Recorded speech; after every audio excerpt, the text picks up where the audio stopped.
For most of us, ticks are just a part of summer, that little pest you have to check for after a hike. But what happens when that familiar pest starts to change?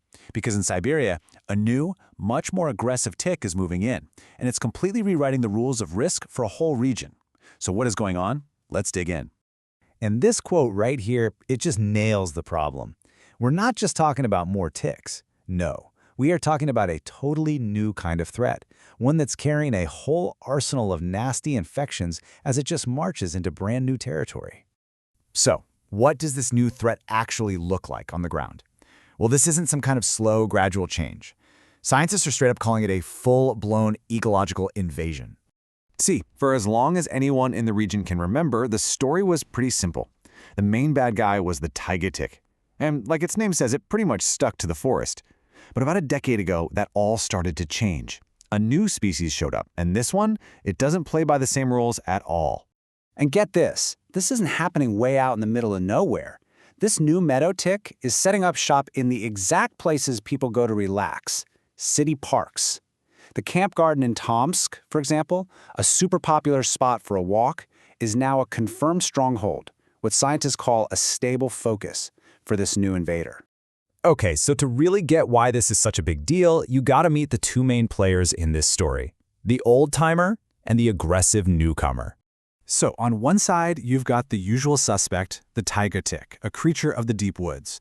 But on the other side is our new invader, the meadow tick. Now, it used to prefer open fields and grasslands, but the really crucial thing here is that it's pushing into all kinds of new territory, including those city parks we just talked about. And here's where it gets really problematic. The old tiger tick, that was mostly a spring and early summer issue. But this new meadow tick, it's active in the spring, and then it comes back in the fall. We're talking a season that stretches all the way into October. This basically doubles the amount of time people are at risk, forcing them to be on high alert for a huge chunk of the year. So you've got this new suspect on the scene. The big question for scientists is pretty obvious. What kind of diseases is this thing carrying? And to find out, they have to go hunting for clues that are literally microscopic. The key tool in this whole investigation is PCR. You've probably heard of it, right? The easiest way to think about it is as a genetic photocopier. A single tick might only have a few tiny fragments of a virus's DNA inside it. PCR takes those little bits and makes millions, even billions of copies until there's enough to easily detect and identify exactly what it is. It's how they can be so sure about what's lurking inside. The whole process is super methodical, almost like a CSI investigation. First up, teams go out and collect hundreds of ticks, usually by dragging a big white cloth over bushes and grass. Then it's back to the lab, where they do this delicate extraction to pull out all the genetic material. After that, they fire up that PCR photocopier to amplify any bad guy DNA. And finally, they sequence it to get a positive ID. It's a really high-tech game of whodunit. So what did all this high-tech detective work actually uncover? Well, this is where the story goes from being just a curious ecological shift to a genuine serious public health alert. The best, most up-to-date intel we have comes from this key study based on research from 2023. Scientists in Tomsk collected and analyzed 534 individual ticks from all around the city to get a real-time snapshot of the threat. So, what did they find in those 534 ticks? Well, the results were pretty startling. First off, the sheer numbers. It's a total takeover. The study found that the new meadow tick and its relatives now outnumber the original taiga tick by more than 4 to 1. They aren't just visiting anymore. They've moved in and taken over the neighborhood. But this is the number that should really make you sit up. When they tested those invading meadow ticks, they found that almost half of them, a whopping 48.7%, were carrying a bacteria called rickettsiosis. And this is not some harmless passenger. It's a pathogen that can make people really sick. Okay, let's put that number into perspective. You see that nearly 49% infection rate for the new meadow tick? Now compare that to the old tiger tick.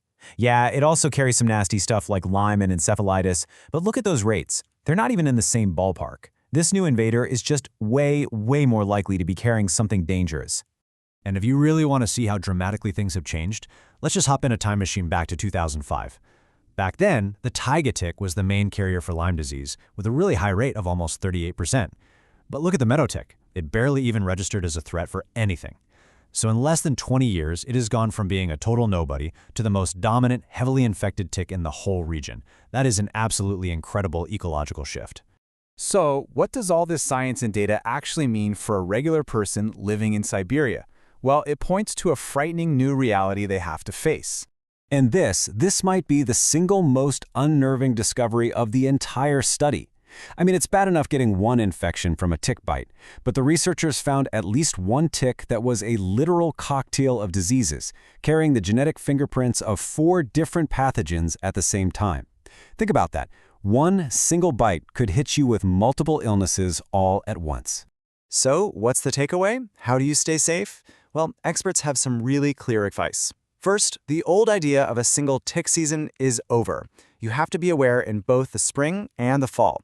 Second, your regular bug spray isn't going to cut it.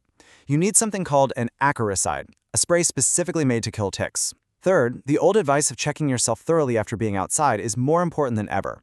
And finally, for tick-borne encephalitis specifically, getting vaccinated is still the absolute best defense you have. This whole story unfolding in Siberia is a massive wake-up call that the natural world is always changing. A threat we thought we understood has changed its home, its habits, and the dangers it carries. And it leaves us with a really critical question. As these super-infected, double-season ticks continue to spread, how do our old public health strategies need to adapt to fight a brand new war?